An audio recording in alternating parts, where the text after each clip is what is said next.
मैं बताता हूं कैसे। बाबा साहब अंबेडकर ने एक बात कही थी।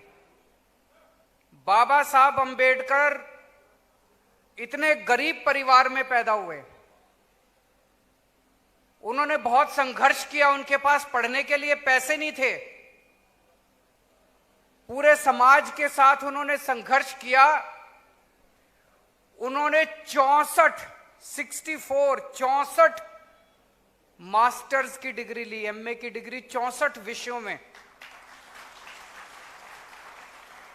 आप में से कई सारे लोग पढ़े लिखे हैं, एक एमए की डिग्री लेने में नानी याद आ जाती है कि नहीं है? उन्होंने 64 सब्जेक्ट्स में 64 विषयों में एमए की डिग्री ली। उन्होंने 2 डॉक्टर की डिग्री ली,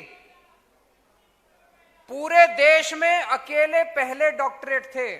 एक उन्होंने इंग्लैंड से डॉक्टरेट की डिग्री ली, एक अमेरिका से डॉक्टरेट की डिग्री ली, और फिर उन्होंने हमारे देश का संविधान लिखा। बाबा साहब अंबेडकर ने एक ही बात कही थी, अगर अपने समाज को हमें पिछड़ेपन से हटाना है, अगर अपने समाज की गरीबी दूर करनी है, अगर अपने समाज को बराबरी का हक दिलाना है, तो एक ही चीज कर सकती है, अच्छी शिक्षा। अच्छी शिक्षा। अपने बच्चों को अच्छी शिक्षा दो। अगर हमारे बच्चे पढ़ लिख गए तो सारे समाज के साथ बराबरी का हक लेंगे, गरीबी दूर होगी और सारे सबके साथ हम आगे बढ़ेंगे। 70 साल में 75 साल में इन पार्टियों ने और इन नेताओं ने मिलके सरकारी स्कूलों का बेड़ा गर्क कर दिया। इन लोगों ने जानबूझ के बेड़ा गर्क किया इन्होंने, क्योंकि सरकारी स्कूलों के अंदर गरीबों के बच्चे पढ़ते हैं, एससी भाईचारे के बच्चे पढ़ते हैं, दलितों के बच्चे पढ़ते हैं, कुचले लोगों के बच्चे पढ़ते हैं। इन्होंने जानबूझ के सरकारी स्कूलों को खराब रखा ताकि ये वर्ग कभी भी आगे ना बढ़ सके, ये वर्ग कभी भी अपना बराबरी का हक लेने के लिए खड़ा ना हो सके। इन्होंने जानबूझ के पिछड़ा रखा। दिल्ली में जब हमारी सरकार बनी, सरकारी स्कूलों का बुरा हाल था।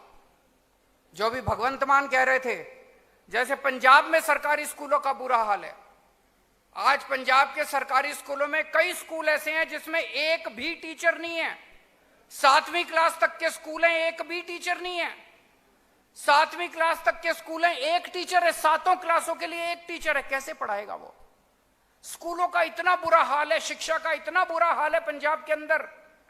दिल्ली में भी वही हाल था, लेकिन 7 साल के अंदर वो बाबा साहब अंबेडकर का सपना हम लोग साथ लेके चले। आज दिल्ली के सरकारी स्कूल शानदार बन गए हैं।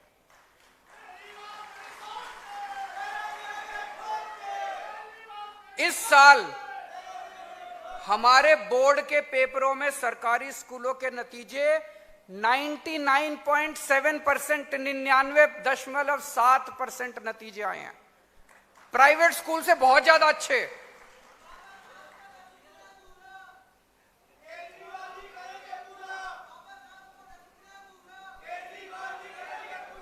आज इस साल 2.5 लाख बच्चों ने प्राइवेट स्कूलों से नाम कटवा के सरकारी स्कूल में भर्ती करवाया। आज दिल्ली के रिक्शे वाले का बच्चा डॉक्टर बन रहा है, आज दिल्ली के मजदूर का बच्चा इंजीनियर बन रहा है, एडवोकेट बन रहा है। गरीबों के बच्चे, दलितों के बच्चे, एससी भाईचारे के बच्चे आज डॉक्टर, इंजीनियर और बाबा साहब अंबेडकर के सपने को पूरा कर रहे हैं। वही अपने को पंजाब के अंदर करना है। दिल्ली के अंदर हमने एक स्कीम चालू की है। हम सबको पता है कि अगर इंजीनियरिंग करनी हो, डॉक्टरी करनी हो, बैंकिंग के पेपर देने हो, रेलवे के पेपर देने हो, आईएएस के पेपर देने हो, तो कोचिंग करनी पड़ती है। करनी पड़ती है कि नहीं करनी पड़ती? कोचिंग बहुत महंगी है। एक एक कोचिंग करने के लिए 4-4 लाख रुपए, 5-5 लाख रुपए लगते हैं। डॉक्टरी के एग्जाम में बैठो, कोचिंग करने के लिए 4 लाख रुपए लगते हैं। आईआईटी के इंजीनियरिंग के पेपर में दो, आईएएस के पेपर में बैठो, 5 लाख रुपए लगते हैं कोचिंग के। गरीब आदमी के पास तो पैसे नहीं है। तो दिल्ली सरकार ने एक स्कीम बनाई है, जय भीम योजना। हमने ये कहा है कि एससी भाईचारे का कोई भी बच्चा अगर कोचिंग करना चाहता है, आप एडमिशन ले लो, सारा सरकार खर्चा सारा सरकार देती है।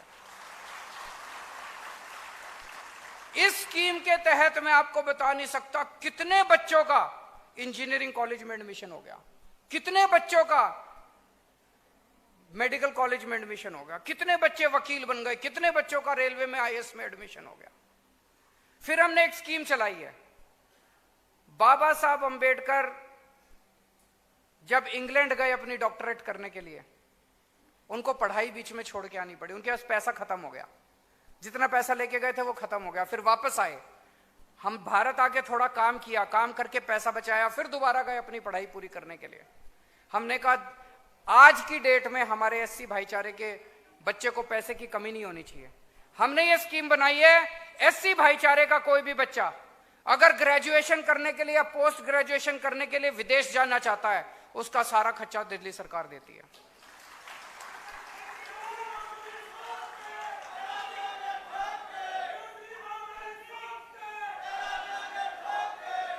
पंजाब में ऐसा होना चाहिए कि नहीं होना चाहिए? जोर से बताओ, पंजाब में ऐसे होना चाहिए? अभी मैंने कुछ दिन पहले बोला, मैंने कहा कि पंजाब में हमारी सरकार आई तो हम स्कूल अच्छे करेंगे।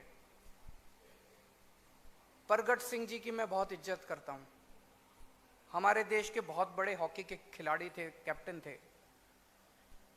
चन्नी साहब की मैं इज्जत करता हूं, लेकिन उन दोनों ने खड़े होकर कहा कि पंजाब के स्कूलों को सुधारने की जरूरत नहीं है, पंजाब के स्कूल देश में नंबर 1 है। मैं आपसे पूछना चाहता हूं, क्या पंजाब के स्कूल देश में नंबर 1 है? इसका मतलब उन लोगों को आपके स्कूल सुधारने की कोई मंशा नहीं है। वो स्कूल आपके ऐसे ही रखेंगे। अगर आपने कांग्रेस को वोट दे दिया तो ये स्कूल ऐसे के ऐसे रहेंगे, स्कूल नहीं सुधरने वाले। गरीबों के और एससी भाईचारे के बच्चे ऐसे ही गंदी शिक्षा पाते रहेंगे। इनकी मंशा नहीं है, इनके इरादे खराब हैं। जैसे 75 साल के अंदर इन्होंने हमारे बच्चों को पिछड़ा रखा, जैसे 75 साल के अंदर इन्होंने हमें अनपढ़ रखा, ऐसे ही आगे आने वाले 5 साल के अंदर भी इनकी मंशा यही है, चन्नी साहब की और परगट सिंह की, कि एससी भाईचारे के बच्चों को ऐसे ही गरीब और पिछड़ा रखेंगे, अनपढ़ रखेंगे। ये अगर अच्छी शिक्षा देनी है तो बदल दो सरकार, अगर अच्छी शिक्षा देनी है तो पलट दो सरकार और ले आओ बदलाव, आम आदमी पार्टी को वोट दो।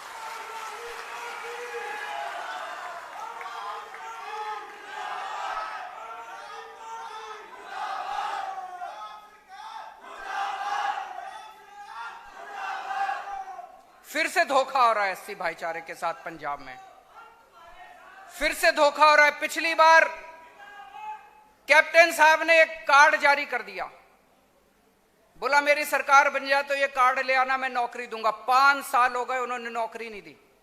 आज भी लोग कार्ड लेके घूम रहे हैं। और इन्होंने चन्नी साहब